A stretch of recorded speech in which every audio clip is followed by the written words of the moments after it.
ماشي. هنا بيقول لي في lesson 2 على طول كده بنقول بسم الله الرحمن الرحيم put right or false. Look at the opposite picture then put right or false. Plants need air and sunlight only to grow. هل النبات بيحتاج الاير والsunlight بس عشان يكبر؟ false طبعا. طيب if the plant is not watered for a long time، لو النبات بتاعي not watered يعني ما عطينا لهوش ميه لمده كبيره، يعني احنا لازم قلنا ان الووتر ديت من البيزك نيدز فلازم ياخد ووتر كل يوم. طب احنا لو ما عملناش ووترنج ما قدرناش نرويه، بيقول لي it will die هيموت. ايوه طبعا هيموت البلانت بتاعي. طيب بيقول لي do plants need soil to grow، هل النبات بتاعي بيحتاج سويل عشان يكبر؟ تعالوا نشوف في الاكتيفيتي دي. بس قبل ما نخش في الاكتيفيتي دي عندي كلمه مهمه جدا جدا جدا اسمها germination. يعني ايه germination؟ بيقول لي germination means that the plant sprouts and begins to grow from a seed. بيبدأ هو بتبقى seed صغيرة كده بتبدأ تكبر بالشكل دوت وتكون لي براعم، تبدا تكبر وتكون لي براعم او تكون لي لارج تري من سيد صغيره خالص. هي في البدايه بتبقى سيدز وبتتحول ل سبراوتس او نيو بلانت في البروسيس دي اسمها ايه؟ جيرمينيشن. خلاص طيب ماشي. هنا بيقول لي do plants need soil to grow، هل النبات بيحتاج سويل عشان يكبر؟ فبيقول لي عشان نشوف هل السويل من البيزك نيدز. بس تعالوا نفتكر بس معلش البيزك نيدز احنا لسه قايلين 4 حاجات: ووتر، كربون دايوكسيد، sunlight and nutrient. هل منهم السويل؟ انا ما قلتش منهم السويل بس تعالوا نشوف. بصوا هنعمل اكتيفيتي بسرعه. الاكتيفيتي ديت هنعمل فيها ايه؟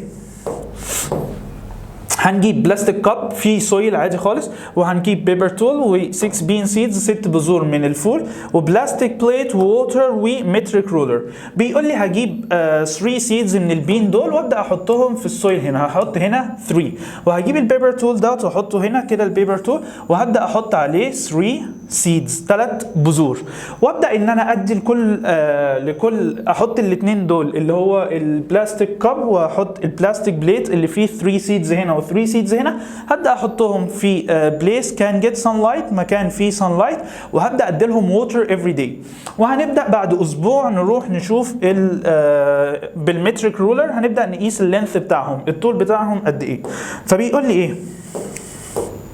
اوكي بسم الله الرحمن الرحيم. هنا بيقول لي check the growth of seeds over the next several days. بعد اسبوع هنبدا نشوف الطول بتاعهم قد ايه. بيقول لي the initial growth في بدايه النمو. في بدايه النمو بنلاحظ ايه؟ بنلاحظ ان السيد هنا بدات تكبر عادي خالص، والسيدز اللي موجوده في السويل هي كمان بدات تكبر بسهوله.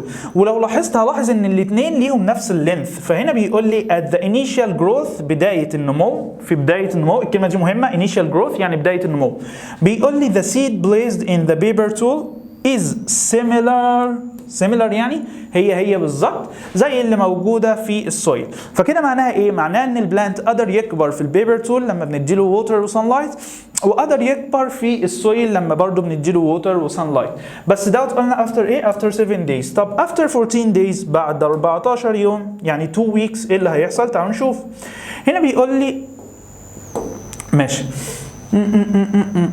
بيقول لي the seed grown without the soil wouldn't grow as quickly as the seed in the soil. بيقول لي بعد 14 days او 2 weeks بعد اسبوعين ايه اللي حصل؟ بيقول لي ان اللي موجوده في البيبر تول ما كانتش زي اللي موجوده في السويل. السويل اللينث بتاعها بقى اكبر، لكن اللي موجوده في البيبر تول اللينث بتاعها قصير شويه. طيب ليه؟ هنا بيقول لي the seed grown without soil يعني البذور اللي كبرت من غير السويل ما كبرتش بنفس السرعة اللي كانت موجودة في السويل. ليه؟ بسبب ان السويل هي فيها نيوترنت عناصر غذائية، فالبلانت بتاعها هيعمل لها ابزوربشن وتقدر تكبر بسرعة. لكن هنا مفيش نيوترنت اللي يمتصها البلانت فمش هتقدر تكبر بسرعة، هتاخد وقت كبير. فهنا بيقول لي conclusion في النهاية خالص. بيقول لي in the presence of water في حالة وجود المية seeds can grow without soil يعني تقدر تكبر البذرة بتاعتي من غير soil ما دام في water وفي sunlight.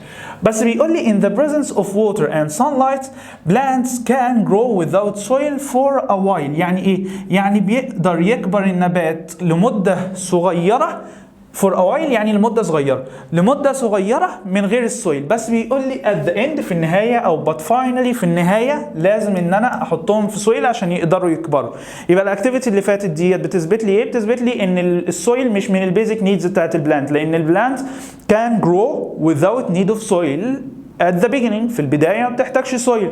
بس بيقول لي but finally في النهاية لا دي need a soil to grow and complete its growth عشان تكمل النمو بتاعها. يبقى في البداية ممكن يكبر البلانت without soil، بس finally لازم يبقى موجود فيه soil. طيب هنا بيقول لي check or understand. بيقول the presence of soil is necessary for seeds in their initial growth. في بداية النمو هل البلانت بتاعي ضروري يبقى موجود فيه سويل؟ أنا لسه قايل إن هو cover في البيبر تول، يعني ما احتاجش السويل في بداية النمو، فيبقى هنقول له false. طيب بيقول when bean seed grown in a wet paper tool they need soil after a while. بعد مدة السيدز بتاعتي هتحتاج سويل عشان تكبر. الإجابة هتبقى true. طيب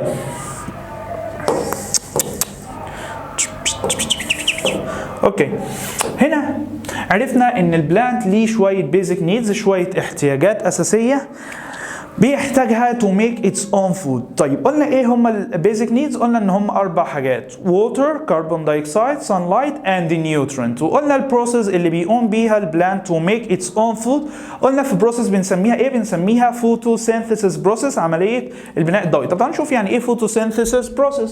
هنا بيقول لي photosynthesis process it's a process through which the green parts of the plant، هي عمليه فيها الاجزاء الخضراء اللي موجوده في البلانت اللي هي الليفز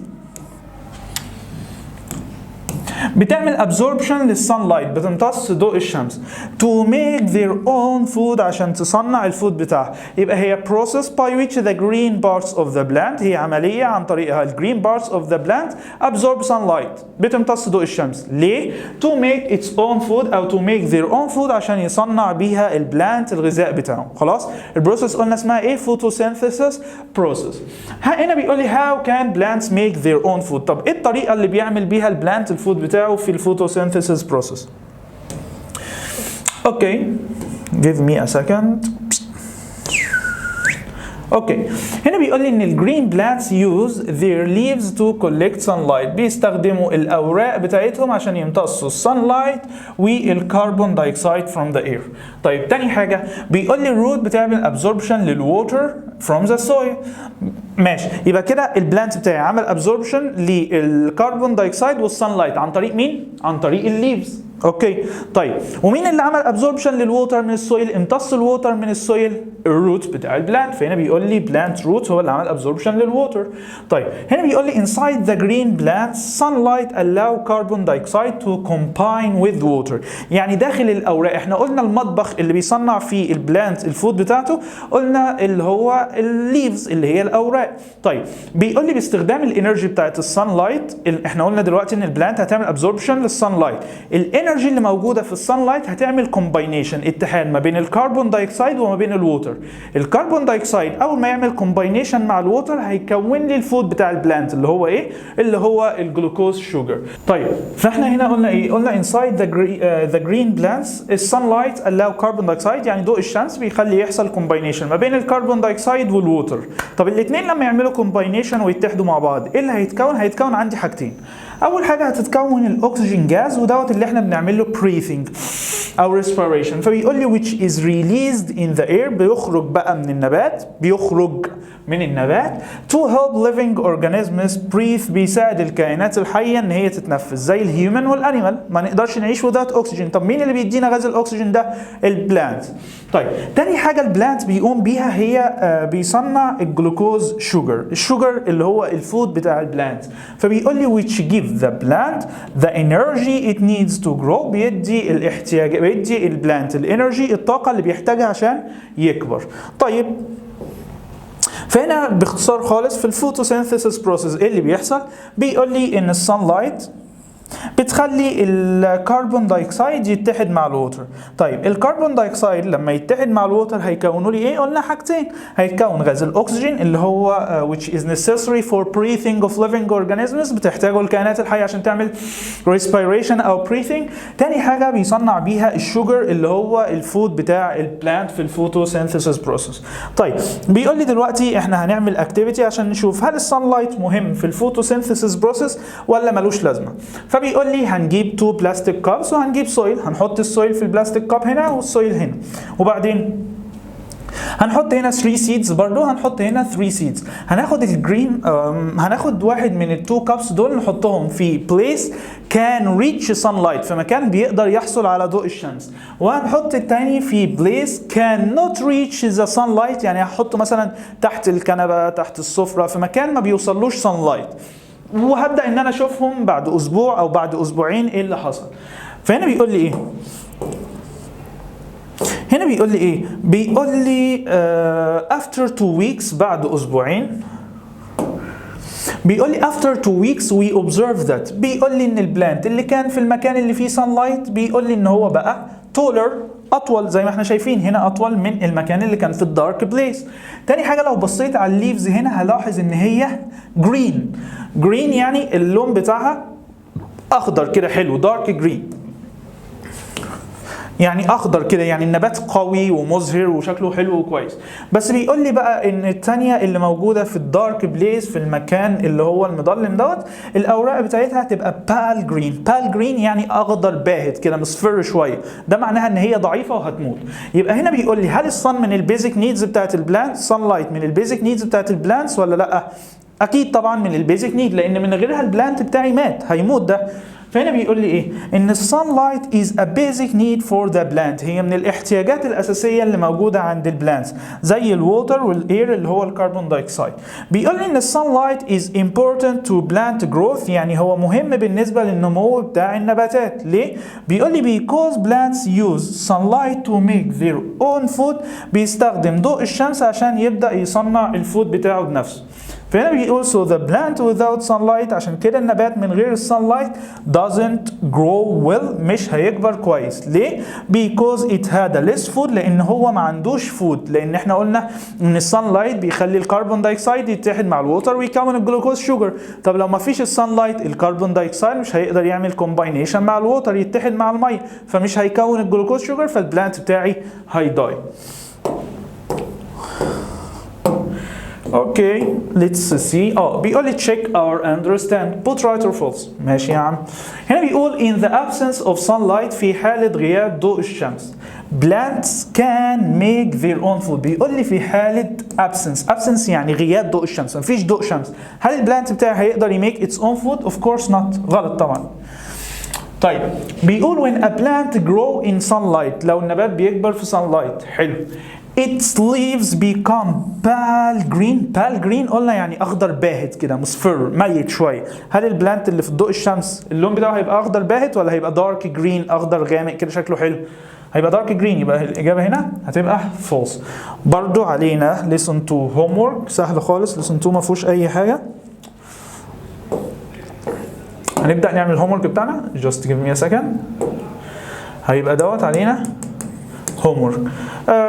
برضو هنحل الهومورك بتاعنا، ولو في اي مشكله نبدا ان احنا نبعتها، وكده كده ابعتوها عشان اصححه، ولو في مشكله هنقدر ان احنا نحلها مع بعض ان شاء الله، واقدر اقول لكم الاخطاء اللي انتوا غلطتوا فيها كانت فين بالظبط، بحيث ان احنا نتلاشاها لو عندنا امتحان او كويز قدام شويه. طيب نخش على lesson 3. بوم.